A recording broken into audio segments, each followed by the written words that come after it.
Walang bago kung sila'y babalik. Ilang ulit na tayong ginamit.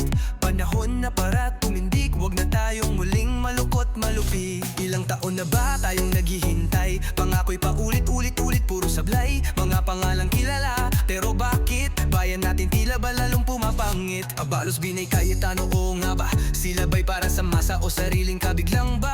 Lacson, Lapid, Marcos at Pacquiao, pag-asa'y tila ginawang palabas sa telebisyon lang daw. Wag mo na sila iboto, wag mo na silang piliin. Kaya tayo naghihirap kasi paulit-ulit natin silang iniibig. Revilla, Soto, Tolentino, Tulfo, pati Villar, mga pangako'y puro gulo. Kung gusto mong may pag-asa ang tingbayan, bumoto ng bago.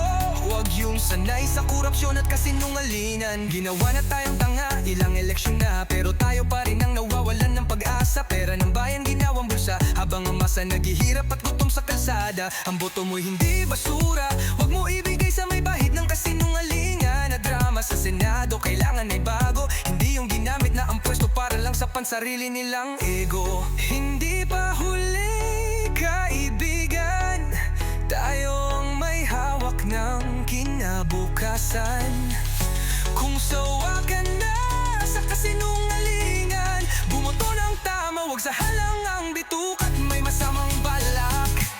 Huwag mo na sila iboto, huwag mo na silang piliin.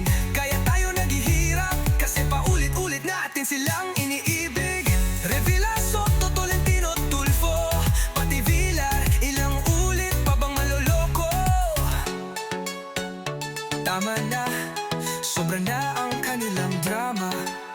Boto mo'y armas, gamitin para sa tunay na pagbabago ng bansa. Kung sila'y manalo, tayo'y talo. Ang kinabukasan, lalong mawawala sa ating mga palad.